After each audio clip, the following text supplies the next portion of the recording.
Fala galera, tudo bem com vocês? Aqui quem tá falando é o Gustavo e seja bem-vindo a mais um vídeo.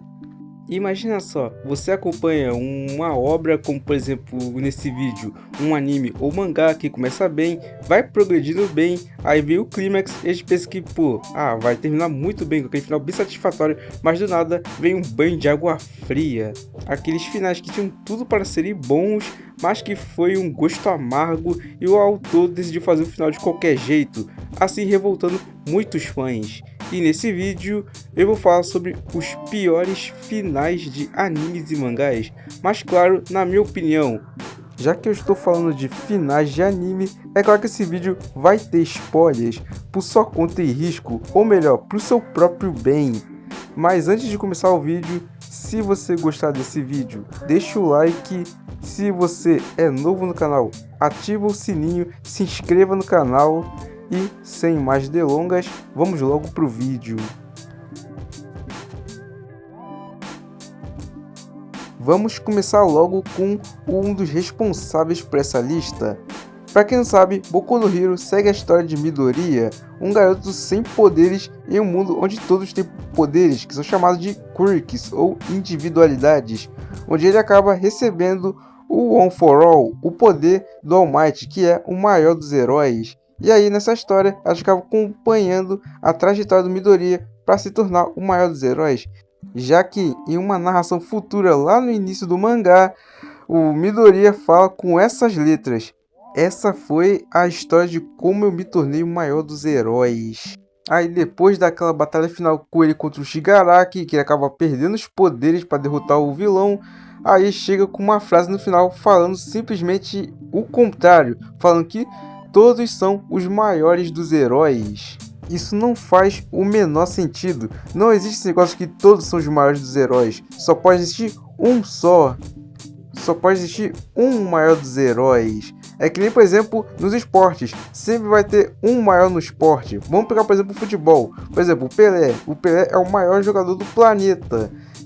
Em qualquer lugar sempre vai ter um maior em alguma coisa, por exemplo, vai ser, seja em filme, seja em livro, em qualquer coisa, sempre vai ter um maior. Não tem esse negócio de os maiores, é o maior. E falando sobre o Midoriya, cara, ele é um protagonista que não amadurece, cara. É aquele protagonista bonzinho, cara. Aquele bonzinho que chega a ser enjoado, cara. O cara não tem raiva, o cara não é um humano, cara. E o cara ainda é defensor de bandido, cara. Ele fica falando que quer salvar o Shigaraki. E o pessoal que foi morto por ele. Até heróis bonzinhos têm raiva, mano. Por exemplo, o Superman tem raiva, o Homem-Aranha tem raiva. E ainda falando sobre Midoriya, depois daquela luta do Shigaraki, ele não teve nenhum reconhecimento, cara. Nem pra ter uma estátua pelo mínimo. Aí ele acaba depois perdendo os poderes, depois da luta do Shigaraki. Ele acaba virando um professor, um CLT. Ele fica o tempo sem falar com os amigos. E depois ele vira um Iron Man. O Iron Man que foi uma armadura que foi financiada de caridade pelos amigos dele, que não foi pelo esforço dele, que, poxa, seria melhor se fosse, vou fazer uma armadura aqui. Mas não, os amigos dele que financiaram para ele ter essa armadura, cara. E para piorar o negócio, o Midoriya não fica com a Uraraka no final. Olha só o que aconteceu com o Midoriya. Bom, é consenso que o autor sabe que já perdeu a mão, já que a gente já sabe que já estava dando sinais que estava decaindo muito na história, que é uma pena, porque é uma história que era muito boa mesmo, mas só que ao longo do final acabou decaindo. Pelo menos se tivesse um final bom, pelo menos, assim, ele cumprindo o que falou no início, que ele era o maior dos heróis, mas não, acabou virando os maiores dos heróis, ou seja, o autor acabou traindo a própria obra em si. No final ficou assim: Midoriya vê um professor, perdeu os poderes, não tem o reconhecimento, nem uma estátua pelo menos, não cumpriu o que prometeu e não ficou com a Uraraka. Ou seja, não sobrou nada pro Midoriya. Brutal. E é claro que esse daqui, sem dúvida nenhuma, não podia ficar de fora da lista. Cara, Shingeki no Kyojin é um anime que fez um sucesso absurdo, seja pela sua história, pelos seus personagens e principalmente pelos titãs. A história aborda de forma bem específica sobre guerras políticas e que, para mim, na minha humilde opinião, é um dos grandes, quer dizer, pilares dessa obra que fala sobre o ciclo de ódio, onde é bem enraizado na obra, onde mostra o ciclo de ódio cada vez acontecendo. E o Eren, sabendo do perigo e que os Paradis sempre entram em guerra, eles estão tendo uma ideia para ter a paz e a liberdade. Sabe que ideia é essa? Matar 80% da humanidade. Só isso, só isso.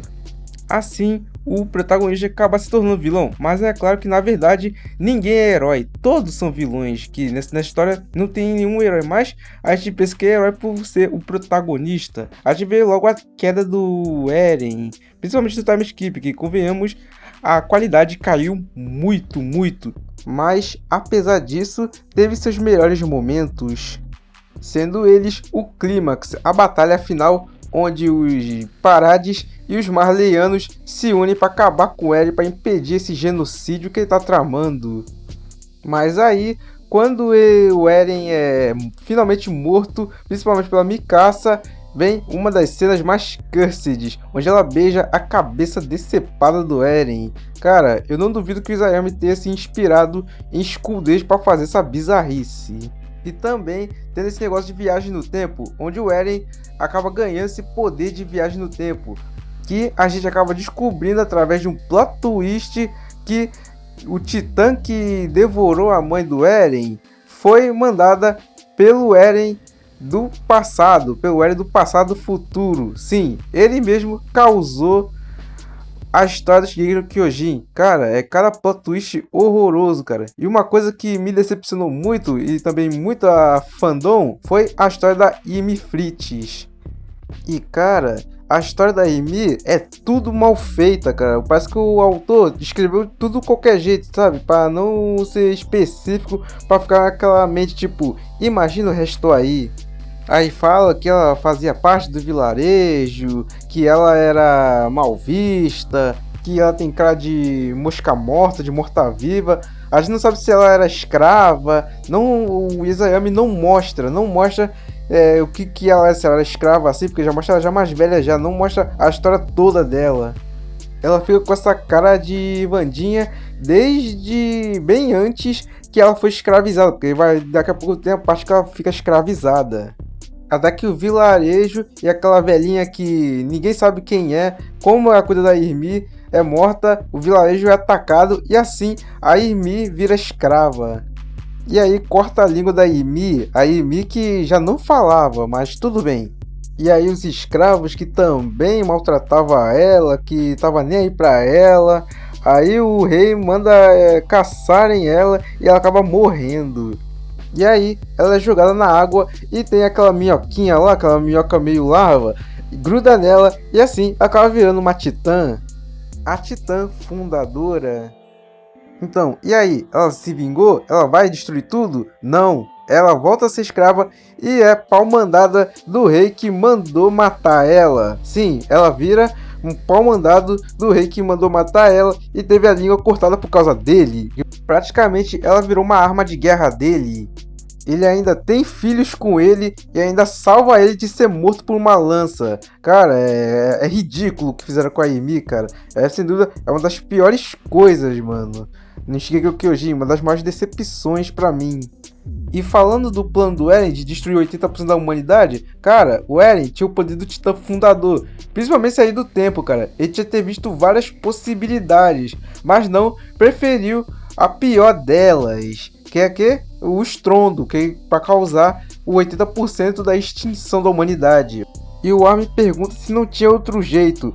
Aí o Eren fala que não tem. Aí depois ele fala que tem e fala que é burro. E convenhamos, ele foi muito burro mesmo, porque tinha muitas possibilidades de resolver aquilo. Ele fala que estava seguindo as visões dele, nem para ter uma escolha própria, porque sim, ele tinha a faca e o queijo na mão para mudar tudo, mas não, ele preferiu seguir as visões dele. E o Eren fica chorando, falando que não quer ver Mikasa com ninguém além dele. Ele quer que ela pense só nele. Lembrando que episódios atrás ele falou que não gosta da Mikasa e agora tá choramingando por causa disso. ele fala que ele fez esse plano para ele se sacrificar para que Armin e os outros se tornassem heróis, para assim terem a liberdade. E esse final teve muita ponta solta, muita lacuna, principalmente envolvendo a Historia. A gente não sabe de quem é o filho dela, se é o filho dela com outra pessoa ou se é o filho dela com o Eren. O autor não explica, ele não explica de jeito nenhum. E também tem a Mikasa, que mostra no time skip que a Mikasa tá com seu filho e tá com alguém. A gente não sabe quem é essa pessoa. Muitos teorizam que seja o Jean. Mostra eles visitando o túmulo do Eren. E aparece o pombo que visita ela e o Armin. E o pombo até mexe no cachecol da Mikasa, tipo que ajeitando. E ela acha que é o Eren. E no final, o Eren reencarnou como pombo. Fim. E também tem alguns capítulos extras que mostram que não adiantou de nada. Que mostra que vai ter guerras e o ciclo de ódio é infinito. Amigos, que final horrível, cara. Claro, não quero um final perfeitinho, aquele final assim, felizão, não um final de Disney, não. Eu quero um final pelo menos agridoce, pelo menos assim, o Eren realizou esse plano aí de matar 80% da humanidade e essa humanidade que sobrou se reconstruir de novo. Poxa, dá pra ter feito, por exemplo assim, ele teve um final agridoce assim, o protagonista morreu, a maioria das pessoas morreram, mas o 80% da pessoa vão reconstruir o mundo do zero, por aí. Dá pra ter feito isso, mas não, o autor fez um dos finais mais frustrantes que eu já vi na minha vida, cara, que sempre fico indignado, porque o Shingeki do Kyojin começou muito bem, tava indo bem, claro, deu uma decaída no time skip, mas pelo menos se fosse o final, cara, o final fosse assim, coerente pelo menos, mas não, o Isayama perdeu a mão aí, cara, é decepcionante demais, cara. E o Isayama fez esse final porque sim. Aí só Ymir sabe. Esse daqui é o único que não tem anime nessa lista. Pra quem não sabe, Jujutsu no Hokuni segue a história de Uruma, um garoto que sempre vive sofrendo bullying e sofre muito na mão das 5 crianças encapetadas que querem fazer a vida dele no inferno. Pra piorar, um deles decide ter a ideia de causar um acidente que acaba matando os pais dele. Já o seu irmão, ele acaba ficando em estado vegetativo, já que os garotos, vendo que ele sobreviveu, ele botou fogo no corpo do irmão do Uruma. E assim, Uruma jura vingança a cada um deles. E para isso, o seu avô, que era um ex-membro de guerra que fazia parte das forças especiais, acaba treinando o Uruma e ajudando ele a arquitetar na vingança. E aí ele consegue, cada um deles é punido da pior forma possível. O que eu acho interessante é que cada personagem que acaba sendo punido pelo Uruma, ele acaba sendo punido do mesmo jeito que eles puniam o Uruma quando era pequeno. Isso eu achei interessante, até poético até. E aí, quando faltava um, que era o Shigukyo, que ele aí era o líder dos valentões, o Uruma acaba perdendo seu avô e seu irmão. E aí, poxa, e aí você fica naquela situação meio desesperada. E agora, o que vai acontecer com ele? Aí vem vários eventos onde ele até mesmo perde a memória, aí vai conhecendo outras pessoas, até que veio o arco lá do Revolução Paranormal, onde essa seita aí é comandada pelo Shigukyo e vai atrás do Uruma, ou seja, toda a cidade vai. Pô, vai ser interessante, mas não, ele fica enrolando, enrolando, enrolando, enrolando. E aí vem a tão sonhada vingança, depois de tanta enrolação que o autor fez, porque o mangá dele fez muita grana, finalmente tem, os dois confrontam. Aí, só que o que acontece? O Uruma começa a ter pena do Shigukyo. O cara que infernizou a vida dele, mano. Isso aí me deixou muito furioso, cara. Falando que tem pena. Cara, que tem pena? O cara destruiu sua vida, matou o seu avô, o seu irmão, a sua família. E você ainda tem pena, cara? Cara, tem que ser. O Uruma tem que estraçalhar ele, mano. Claro, não quero que o Shigukyo morre. Eu quero que ele tenha um destino pior que a morte. Porque se matar ele, matar seria pouco. Mas não, ele vem com esse negócio de ter pena, mano. Cara, dá raiva disso, cara. Eu não vou falar muito porque eu pretendo fazer um vídeo em detalhes falando sobre esse final e por que eu não gostei. Para mim, mano, isso aqui é uma das piores obras de vingança que eu já vi na minha vida. E olha que eu gosto de história de vingança. E, cara, perdi muito tempo lendo esse mangá, cara. Depois disso aí, eu nunca mais leio nenhuma obra desse autor. O cara senti pena me quebrou, cara. Foi gota d'água, cara. Vamos pro próximo. O último e não menos importante, quando a gente fala de finais horríveis, Death Note de jeito nenhum não pode faltar nessa lista. Esse shonen que marcou os anos 2000 por ser totalmente diferente dos shonens que a gente conhece, como shonen de pancadaria, de poderzinho. Aqui não, o shonen deles é mais de luta mental, inteligência. Pra quem não sabe o que eu tô falando, a história segue Light Yagami, um jovem estudante que, após pegar o caderno que estava caindo do céu, chamado simplesmente de Death Note, ele decide então se tornar o deus do novo mundo. Assim, se tornando Kira, mas claro que não será nada fácil, já que o L, que é o detetive, está disposto a fazer de tudo para atrapalhar os planos de Light, que é o Kira, que sem dúvidas é uma das maiores rivalidades, já que há disputas dos mais inteligentes, um fazendo um jogo com o outro, um jogo de gato e rato, até que a rivalidade deles chega ao fim quando finalmente Light se livra do L. E assim, finalmente, sem ninguém para atrapalhar, ele decide então virar o Deus do Novo Mundo. Poxa, o final poderia ter sido assim, né? Mas não, tem a segunda metade, que sem dúvidas a segunda metade dá pra ver que decaiu muito a obra, já que colocaram personagens mais desinteressantes um que o outro, como por exemplo o Nia que tenta ser um L 2.0, mas não tem nenhum sal, não tem carisma, ele tem uma carisma de uma porta. Eu acho que o Melo tinha tudo para ser um personagem interessante.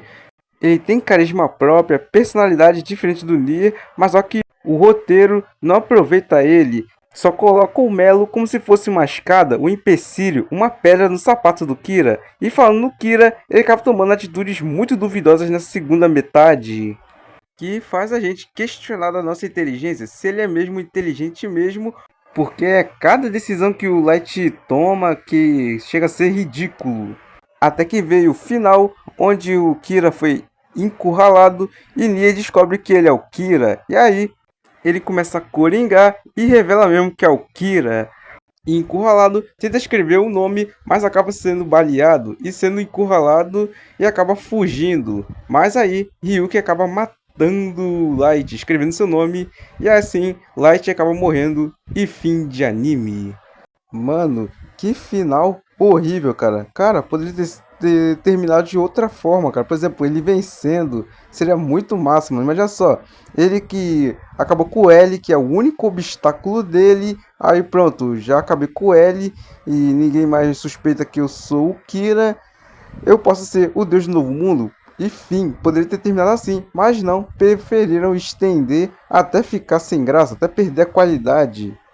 É triste porque o Death Note é um clássico, sim, é um clássico, mas poderia ter terminado de uma forma bem épica, mas foi estendendo, estendendo, até ter esse final bem decepcionante. É lamentável, mano. E agora vamos para as menções desonrosas. Começando pelo final de Naruto. O Naruto, a gente sabe que a Quarta Guerra Ninja foi uma tremenda de uma bagunça.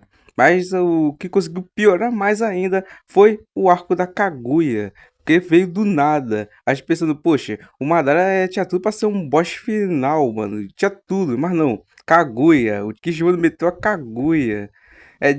Segundo falaram, é que o Kishimoto botou a Kaguya porque não sabia mais o que fazer com o personagem, com Madara. Mas indo lá mais pra frente, temos o final do anime mesmo, o capítulo final mesmo, onde só mostra o Naruto se casando. Cara, nem mostra o Naruto se tornando Hokage, sem dúvida foi um clickbait absurdo. Até que teve lá o Ova lá mostrando, mas na verdade, aquele Ova nos fez de besta. Colocou o Konohamaru disfarçado de Naruto, mano, fazendo todo mundo de besta, mano. Poxa, o Naruto ralou tanto pra ser Hokage, desde o início ele queria realizar esse sonho e conseguiu realizar, aí pra não colocar o Naruto, sacanagem. E o mangá deixando cliffhanger para criar Boruto. É por isso que eu falo que Naruto deveria ter acabado muito antes, se não fosse esse final horroroso. Outro que vale a menção desonrosa também é o final de Nanatsu no Taizai, o anime que tinha tudo para ser um dos melhores de sua geração, mas que a história também acabou decaindo muito. como por exemplo o plot twist do Mael e principalmente o Rei Demônio, que aqui é um vilão muito genérico, querendo o corpo do Meliodas. E aí, encarna os Eldris, tem a batalha final lá, bem previsível, e aí tem a continuação, onde mostra que eles tiveram filhos, para ter uma outra continuação que é os Quatro Cavaleiros do Apocalipse. E para finalizar também, o final do mangá do Kaiju número 8, onde termina tudo aberto de pontas soltas, tudo fica em aberto, até mesmo o romance entre o Kafka e a mina, tudo fica aberto, provavelmente para o criador fazer mais grana quando fizer uma continuação. E esse foi o vídeo. Se você gostou desse vídeo, deixe o seu like. Se você é novo no canal, se inscreva e ativa o sininho. E esse foi o vídeo. Muito obrigado e até o próximo vídeo. Tchau!